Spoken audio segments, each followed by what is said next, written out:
You're about to enter your third term in the Minnesota House and your first term as House Majority Leader. Why did you want this position and what do you bring to the role? Well, I am really honored to have been selected by my colleagues for this job, and it's a big one with the incoming trifecta and with the largest budget surplus in state history, so we have some real opportunity. But the reason I wanted to do this work is that I really like working with our caucus colleagues and trying to bring folks together around our common values and our common beliefs. And so I think I can try to help us as a team make sure we're sticking together and succeeding and doing big things for the state. And most of the so-called experts and political pundits predicted the election would leave the House DFL in the minority for 2023-24. Why were they wrong? Well, I wasn't among those who thought we were going to be in the minority. I was less confident about the Senate, but really excited that we pulled that out too. But I think that folks have perhaps underestimated the strength of the growing Democratic coalition in a lot of the suburban communities in the state. And I think that we also saw some real important issues to Minnesotans where one party was aligned with the values of Minnesotans and one wasn't. So after the Dobbs decision overturning Roe versus Wade, I think we saw many Minnesotans express a lot of concern over the future of their reproductive rights and wanting to protect those. After the January 6th incident and all of the, I think, skepticism we've seen thrown at our democratic process and some of the conspiracy theories that have gone along with that, we saw Steve Simon be the highest vote getter in the state, and so I think there was a real response from Minnesotans that that wasn't a future they liked. They wanted a democracy that was open and accessible to them. And then I think on a lot of other issues that are important to Minnesotans, like expanding access to childcare, like tackling climate change, that we were a better aligned party. And so I think we were able to speak to the values that Minnesotans hold. And the DFL won big again in the 7-county metropolitan area. Continued success in hubs like Rochester, Duluth, and St. Cloud. How does the DFL work with the state's redder areas to generate what Governor Walz likes to term One Minnesota? Well, one of the great things about our caucus is that we really do represent all parts of the state. So we have members who represent the furthest northwest corner, northeast corner, southeast corner, and everywhere in between. And so I do think we have that broad coalition as a caucus to make sure that we're representing all parts of the state. And we've never been a party that has denigrated any particular region or particular part of the state. I think you've heard the messaging from Governor Walz about One Minnesota. I think we've heard similar messaging from other Democratic politicians. We all do better when we all do better was what Paul Wellstone used to say. And I think that the concerns that we have in my district around childcare, around affordable housing, are also concerns that I hear when I go to rural communities about access to childcare in their communities, access to affordable housing, need for good schools, good infrastructure. So I think that the concerns that we have are shared broadly across the state. And I do think that the solutions we're going to be passing in this new trifecta are going to help as well. And kind of sticking with that, as we sit here today, we're basically 5 weeks after the election day, 3 weeks away from the start of the 2023 legislative session. What can you share about the DFL caucus priorities out of the gate? Right. Well, I don't think it will be much of a surprise to Minnesotans to hear what we're prioritizing, because it's what we told them in the election and it's what we passed the last 4 years. So in the House, we've had the benefit of being in the majority for 4 years, and so we have passed a lot of legislation that's gone over to the Senate to die. So I think we're going to be bringing back a lot of those priorities, and so that includes things like paid family and medical leave, so that if you get sick or a loved one gets sick, you don't have to decide between losing your job or taking care of yourself or a loved one. It's things like fully investing in our public school systems, where we've seen decades where we've underinvested and are getting to a place where many school districts are really struggling right now. It's things like childcare and housing that I mentioned, making sure we have affordable access to quality of life for Minnesotans. It's tackling climate change and making sure we are moving towards 100% clean energy. And it's reproductive rights. We need to make sure that we are stepping up and protecting Minnesotans' reproductive rights early and making sure that that's in statute and not something that could be just overturned by a change in the court. And the state's projected surplus, $17.6 billion. What did you make of that number, and do you agree with Governor Walz that the number provides golden opportunities?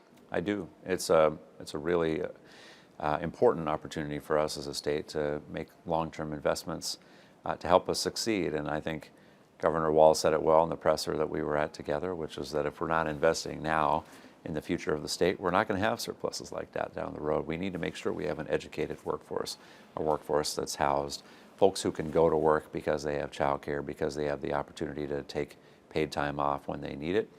And so I think the surplus does give us the opportunity to do some of those things.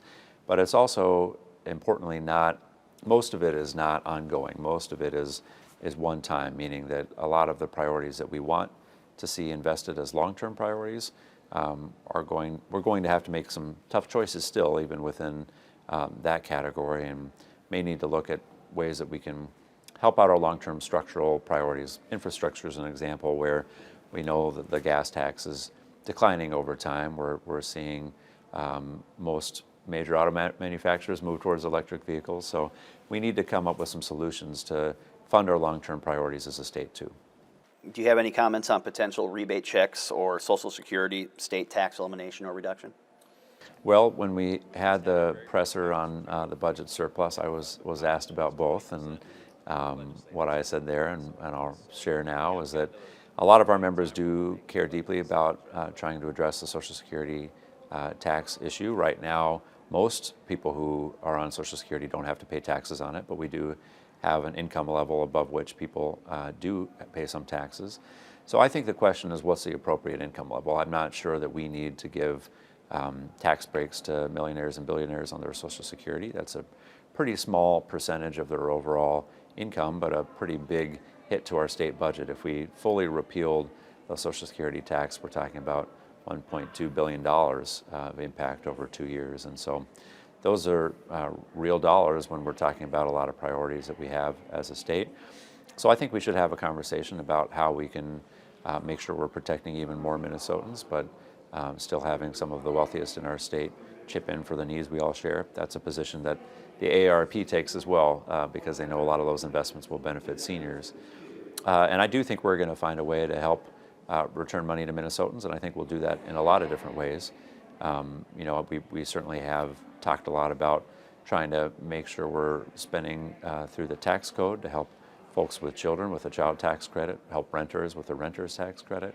And then I think a lot of the investments we're going to make as well in affordable housing, in trying to help people afford their medicines and afford prescription drugs, for example, or afford their energy bills with things like weatherization or energy assistance are all going to be part of the mix, and that's all going to help Minnesotans who are struggling. You chaired the House Climate and Energy Finance and Policy Committee last biennium. What are your hopes? You kind of talk a little bit about it, but what are your hopes for climate policy this session? Well, I think we've got a really extraordinary opportunity to do big things for our state, and I think that this is one of those areas where there hasn't been alignment between where Minnesotans are and where both parties are. So we know that climate is a top 5 concern for Minnesotans. That's what they told pollsters going into the last election. And so we need to respond and step up, make sure that our state is doing what we can.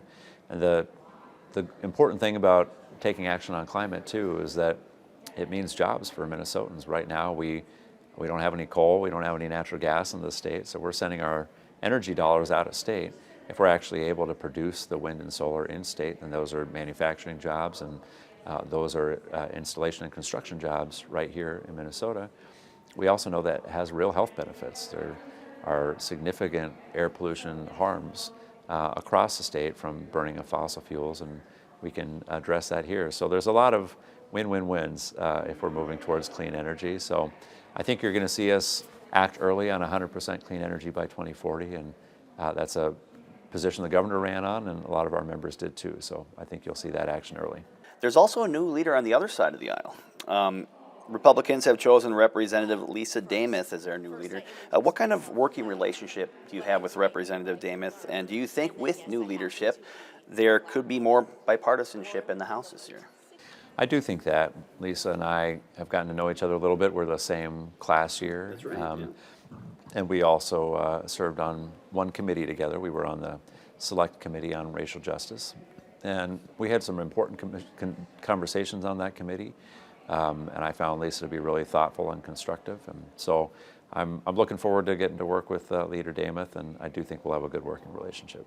And just finally, I know we haven't even started the 2023 session yet, but with the trifecta in play, can we expect the legislature to finish on time, or maybe even early before May 22nd? I can guarantee on time. I'm not sure that I can guarantee early, but we do have a real opportunity not to push everything to the end this time. And when you're in a split government, it tends to be that all decisions relate to each other, and it all tends to be part of a global negotiation. But I don't think we're going to have that this time. I think you're going to see bills moving weekly and moving early, and I don't think they're going to be these big packages that really having a split government necessitates. So if we're getting our work done a little earlier, I do think that'll help us end on time and show Minnesotans that we're able to govern well in a trifecta.